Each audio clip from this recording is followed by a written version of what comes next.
Once a misled kid out here shoplifting and taking the local police on high-speed chases to becoming a viral TikTok star as a trans woman, Maurice Hayden Harris, who would be better known as Girl Lala on TikTok, a girl who made content about hair, fashion, and vlogging. And she built a nice sized audience of over 250,000 followers. I look so motherfucking la la la. Clear my set.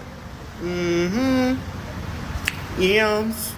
But to get the full understanding of Girl Lala's story, we have to take a nearby trip to Fort Lauderdale, Florida, where I introduce to you a man by the name of Shanoid White, a former high school player at Dillard High School. And from what I read, this guy was no joke out there on the football field as a defensive lineman. And you probably know Florida, just like Texas, is one of the best states for football and youth development. Shanoid ended up playing at Bethune-Cookman and was selected as a Miami Herald Elite South Player of the Year for 2018. So you guys got an understanding of how good this guy really was. But after those accolades, we don't hear anything else about him playing football anymore. But let's fast forward to 2025. And we see that Shanoid and Girl Lala, who I'm going to just refer to as Lala, are now in a full committed relationship and has become somewhat of a celebrity couple on TikTok. And very early on, their fans and audience would see that this couple was having very big problems. Shanoid and Lala would even talk about their problems on TikTok. Now, this is not uncommon for celebrities or internet couples to do this. Just look at Cardi B and Offset. It's almost like a trend for public couples to air out their problems or things they don't like about each other over the internet. And honestly, they probably was just following the trend and decided to do that for themselves. But this trend for them only got worse. I'm Girl Lala. Of course I can't follow simple instructions. I'm the wig snatcher. Of course I want my girlfriend looking like this 24/7. So no other how to talk to her. I'm Lala. Of course I always think I'm right. Even when I know I don't know what the I'm the wig snatcher.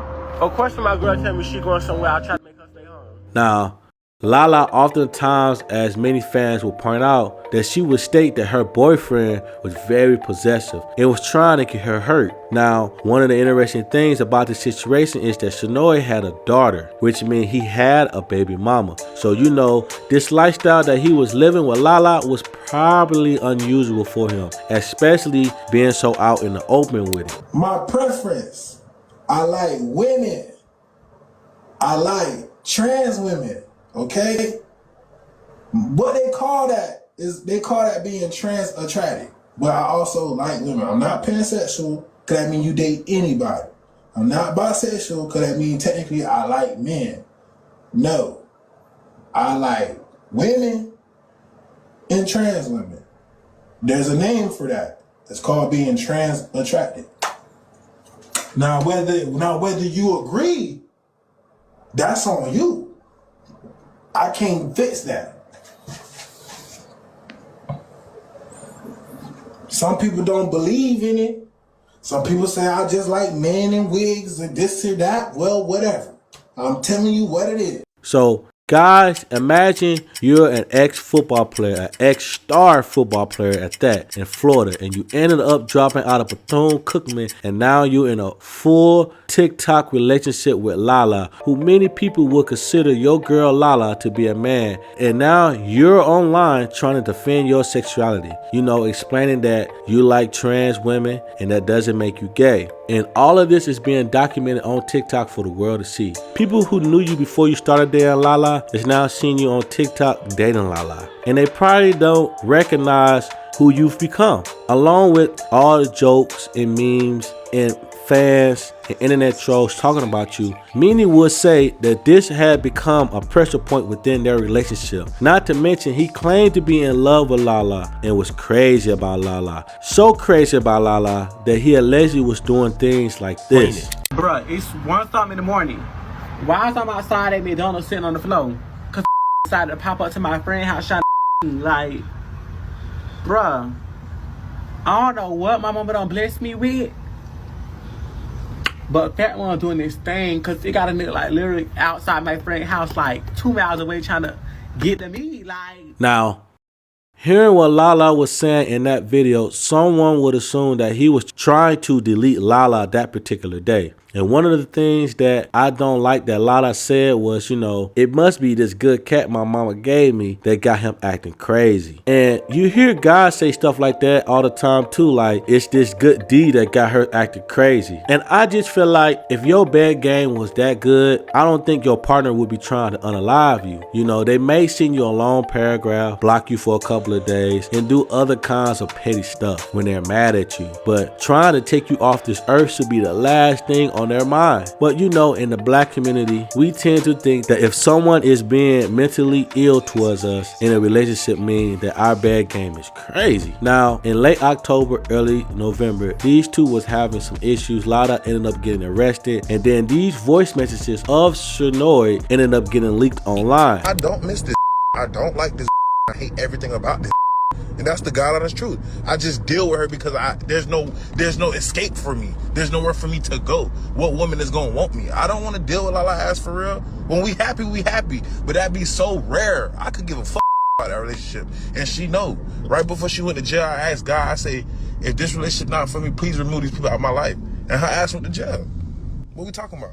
Now, this is when things started to get real interesting because we all heard Shanoy say, what woman is going to want him now? That tells me that bro was real conflicted about his relationship with Lala because he really wanted to date a traditional woman. But since he was dating Lala, trans woman, he felt like ain't no traditional woman is going to want to date him now. So he kind of feels stuck with Lala. Now, Lala, who was in jail when these recordings got leaked, ended up finding out about these leaked voice messages, and when she got out, this ended up happening. She got out of jail. She broke up with him. She heard what he was saying while on TikTok while she was in jail, and she wanted a better life and a new life.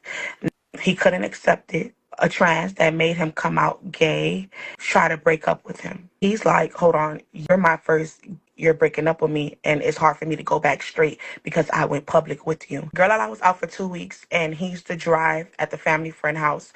So at this time, Girl Lala was at a family friend house when she got out of jail. He used to drive up and down, stalk Girl Lala, be at the house when she got out of jail. Girl Lala didn't want nobody to know she was out of jail. This is what a family friend told me, and I read police paperwork. I can't show it, but I read it. 3 months ago, probably like 4 months ago, he shot Girl Lala already, and she got grazed from the bullet. She didn't want nobody to know. Nobody didn't know about that situation. There's a police report of that. He already shot her before, but got grazed. The day of the crime scene, it was about approximately 6 p.m. Dispatch was called from him, the shooter, her boyfriend. He called the police. He didn't leave the scene. He stayed on the scene. He didn't call self-defense, any of that. Now, on November 14, 2005, Shanoy shoots Lala, and wildly enough, there's a video of this shooting. Now, I suggest you to not look up this video. And I can't post this video on YouTube, and I wouldn't even if I could. But in the video, you actually see Shanoy shooting her in the passenger side. And then he walks over to her side of the car where she is sitting and shoots her again. Now, in this moment, Lala is trying to do whatever she can to try to save her life. And what Shanoy does next is lift Lala in a way that will make Lala suffer even more from her wounds instead of trying to rush her to the hospital. Girl Lala is the perfect example of what I say when I say you are sleeping with the enemy. That man has always been jealous of her. That man used to act like he was so overprotective. When people would walk up to her and want to take pictures and wanted to do all kind of things, he was acting like, oh, he didn't want nobody around his girlfriend. He was jealous. He wanted the fame. 1 minute he wanted to be gay, 1 minute he didn't want to be gay. But he wanted the spotlight. He wanted to be attached to her because of the clout. And what that lady said in that clip is true. He loved and hated Lala. He was frustrated with himself because at one point he was a star football player and didn't make it to the NFL. He liked trans women but didn't know how to deal with the backlash he might have gotten from dealing with someone like Lala. He was jealous of Lala because she was the famous one with all the clout, and he probably couldn't understand even after dating Lala publicly why her clout wasn't rubbing off on him. My prayers go out to Lala family, especially her dad, because he's clearly not taking this well. Believe, man, You know what I'm saying? This is my second son. I done lost. You know what I'm saying? This is my second son. I done lost. I'm asking them to let me out before I hurt somebody or before I hurt man. Just let me out. I just lost my second son. Just let me out the hospital before I hurt before I hurt somebody. Just let me out, man. Right here. But guys, let me know what you think in the comments, and you know I'm gonna ask you to subscribe, like, and share, because it's free to show love, and you made it this far on this video for a reason. And until the next video, have a blessed day. Peace.